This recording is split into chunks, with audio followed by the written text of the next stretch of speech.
Salut la famille et bienvenue sur cette nouvelle vidéo du site www.moonwatch.fr. Tout le monde connaît le film Top Gun, ce film où on a des avions de chasse, ça fait des acrobaties et tout. Bon, moi je vais pas vous mentir, Top Gun, je l'adore ce film. J'aime bien le scénario, j'aime bien les acteurs, j'aime bien la bande son, j'aime bien le film troll Hot Shot, où quand il est sur la moto il fait blablabla. J'adore cet univers. En 2022 est annoncé Top Gun 2, c'est le film qui fait parler de lui en ce moment avec Tom Cruise qui reprend le rôle de Maverick, ce pilote qui est juste exceptionnellement bon. Et du coup je me suis dit, pourquoi ne pas faire une vidéo sur les montres qu'aurait pu porter Maverick dans Top Gun. Alors Top Gun, pour ceux qui connaissent pas, en fait, il s'agit d'un programme lancé par les Américains à la fin des années 60, pendant la guerre du Vietnam, qui avait pour objectif de créer des instructeurs spécialisés dans le pilotage d'avions, tout simplement. Cette unité spéciale va contribuer d'ailleurs à la supériorité de la Navy lors des combats aériens pendant cette guerre du Vietnam. Même si, évidemment, on sait tous qu'à la fin, ils n'ont pas vraiment gagné cette guerre. Et comme disait mon ami John Rambo, c'était pas leur guerre. Enfin bon, revenons à nos avions. Image de marque ou réelle unité spécialisée, une chose est sûre, le film Top Gun, qui est sorti en 1986, a séduit le grand public et c'est ce qui a permis tout simplement de mettre en avant ces unités spéciales. D'ailleurs, à l'époque, quand le film est sorti, les candidatures pour l'aéronaval ont explosé aux États-Unis pour atteindre jusqu'à 300% de demandes par rapport à la normale, ce qui est énorme. Aujourd'hui encore, l'engouement pour ces avions de chasse attire de nombreux spectateurs. Moi, le premier, je vais pas vous mentir, vous prenez le même film, vous retirez les avions, c'est tout daubé, quoi. Ça devient Joséphine l'Ange Gardien, j'aime beaucoup moins déjà. Il n'y a pas de grand pilote sans grande montre, et fan invétéré de chronographes et de montres de pilotes, c'était l'occasion parfaite pour vous faire une sélection de mes montres Top Gun. Cette vidéo est dédiée à notre ami Goose qui nous regarde de là-haut. Allez, c'est parti la famille.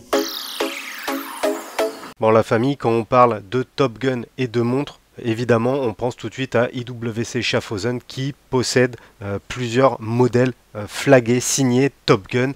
Là, par exemple, sur leur site, une simple recherche sur Top Gun vous donne 480 résultats. Donc, vous voyez vraiment beaucoup de montres. Pour cette vidéo, j'en ai sélectionné 3 dans 3 styles différents, mais qui reprennent des caractéristiques similaires. La première, la plus simple, c'est tout simplement la montre automatique Top Gun signée par IWC.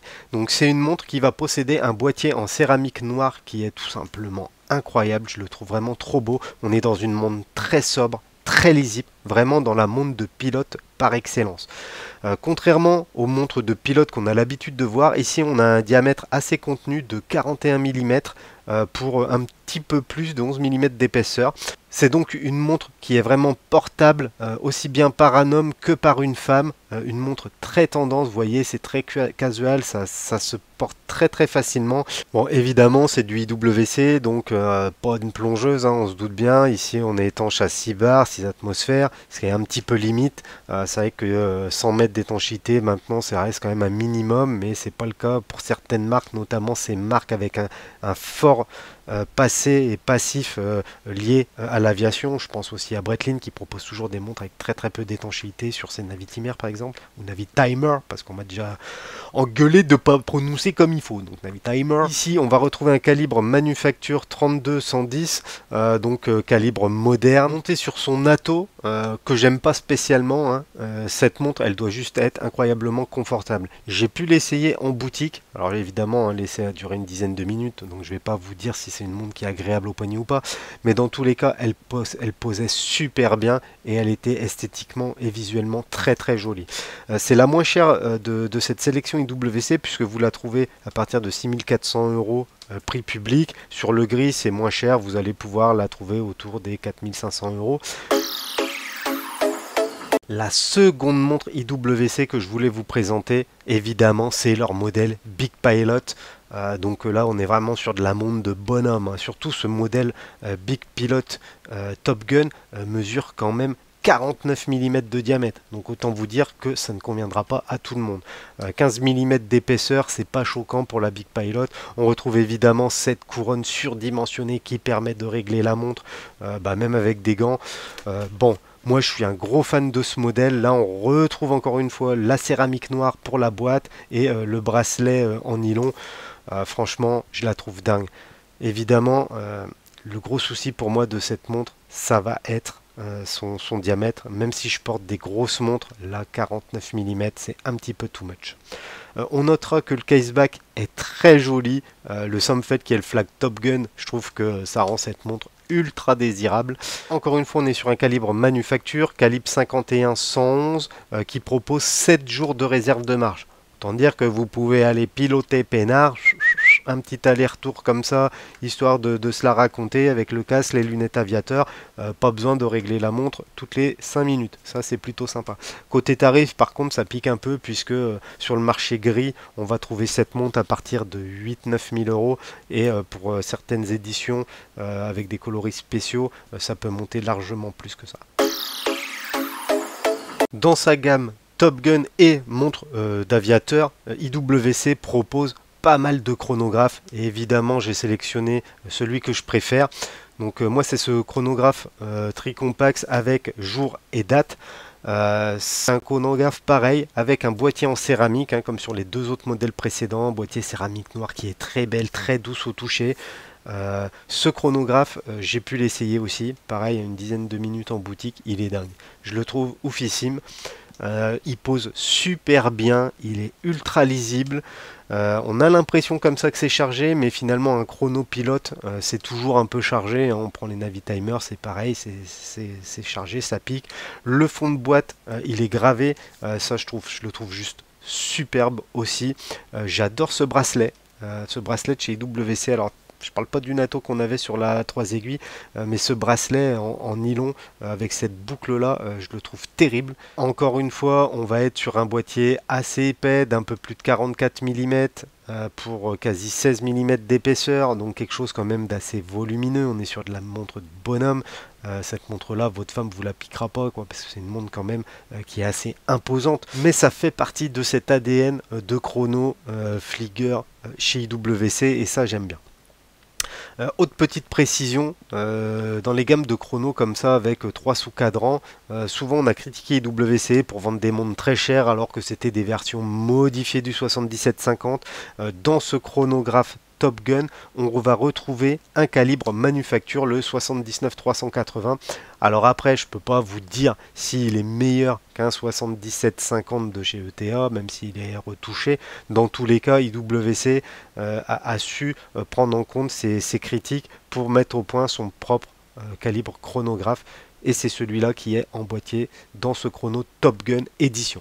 Comme vous pouvez vous en douter, la famille, chez WC, il y a beaucoup de modèles Top Gun. Je ne pouvais pas tous les présenter, ça aurait pris des heures. Je vous ai présenté les 3 qui me séduisent le plus. On reste sur des modèles en céramique noire. Il faut savoir qu'il y a d'autres déclinaisons avec d'autres coloris, avec d'autres complications. Par exemple, il y a aussi un QP. Bon, même si moi, je vois pas réellement l'intérêt d'avoir un QP sur une montre de pilote. Le modèle que je vais vous présenter maintenant, c'est un modèle que j'adore, que j'ai failli acheter et je regrette énormément de ne pas l'avoir acheté à l'époque quand j'aurais pu. Il s'agit de la Breitling Navitimer Top Gun.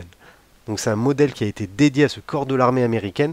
Alors vous savez, moi j'adore Breitling, j'adore les Navitimer et surtout ce modèle puisque c'est un modèle qui est en 369 et je trouve que l'harmonie générale de la montre est plus sympa.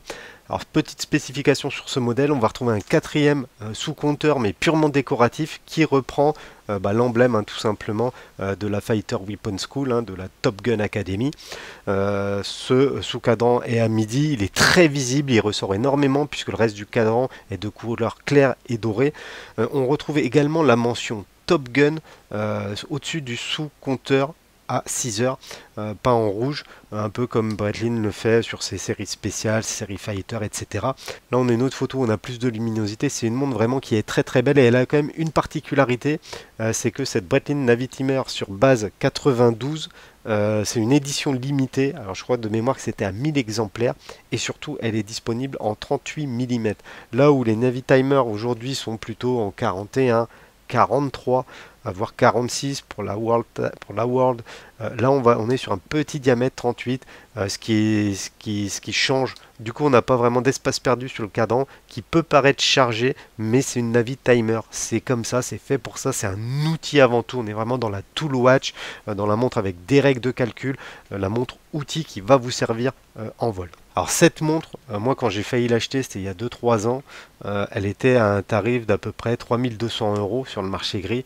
Aujourd'hui, elles sont très compliquées à obtenir et quand on en trouve, c'est au-dessus des 4000 €. Surtout que là, avec la sortie du film, il y a un engouement pour ces modèles et je ne sais même pas s'il y en a de dispo sur le gris en ce moment. Dans tous les cas, cette Breitling Navitimer Top Gun, elle est juste oufissime. N'hésitez pas à me mettre en commentaire d'ailleurs qu'est-ce que vous pensez des Navitimer en règle générale. Je me suis pas mal fait insulter suite à la vidéo que j'ai fait sur les nouveautés Breitling. Où moi je trouve que ces couleurs de carnaval ça n'a rien à foutre sur des Navitimer. N'hésitez pas à me mettre en commentaire ce que vous en pensez. Est-ce que vous êtes plutôt fan des IWC ou bien de cette Breitling? Évidemment la famille, je ne pouvais pas terminer cette vidéo sans vous parler de la montre que portait Tom Cruise dans le film, Tom Cruise alias Maverick.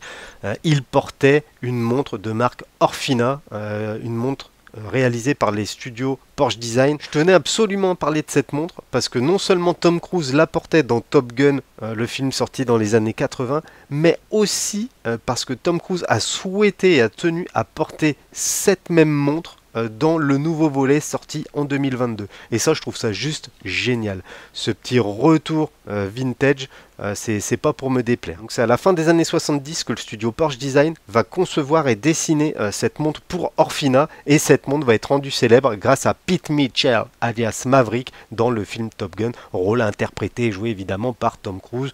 Plus besoin de présenter, tout le monde le connaît, surtout qu'en ce moment on est pitché là-dessus quasiment toute la journée. Cette montre, elle a plusieurs petites particularités. C'est qu'à la base c'est une montre qui a été développée, une montre chronographe qui a été conçue pour le monde automobile, et en fait il va y avoir plusieurs versions, dont la version Air Force que porte Tom Cruise dans le film, qui va être juste des déclinaisons du modèle original.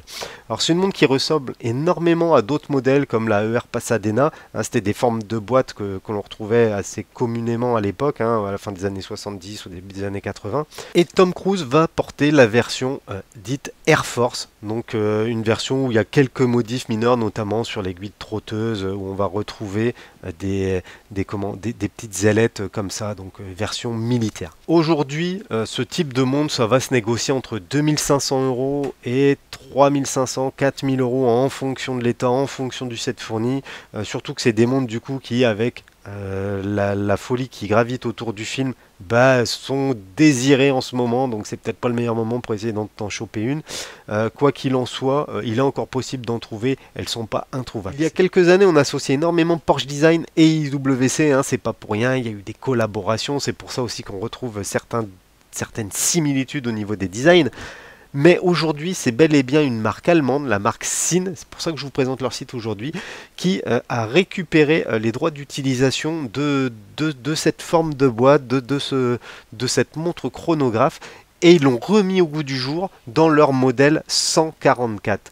Donc je vous mets quelques photos, c'est une très très belle pièce avec vraiment un look vintage que j'aime beaucoup.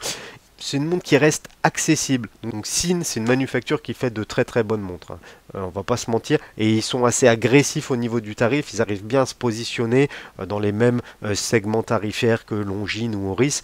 Et avec cette 144 qu'on trouve autour des 2000 €, clairement Sinn a fait sa place au niveau des chronosports d'inspiration vintage. Voilà, ma sélection des montres Top Gun touche à sa fin. J'espère que ça vous a donné envie de remettre vos lunettes aviateurs et d'aller voler. Après par contre, si comme moi vous n'avez pas le brevet de pilote, tant pis, vous avez qu'à regarder le film ou aller au cinéma voir le deuxième volet de ce film avec Tom Cruise. Si la vidéo vous a plu, n'hésitez pas à liker, à laisser un commentaire, à vous abonner à notre chaîne et bien sûr à visiter notre site moonwatch.fr sur lequel vous retrouverez l'intégralité de nos revues. Il commence à y en avoir pas mal, donc voilà la famille. Sur ce, je vous dis à bientôt pour une prochaine vidéo. Tchuss!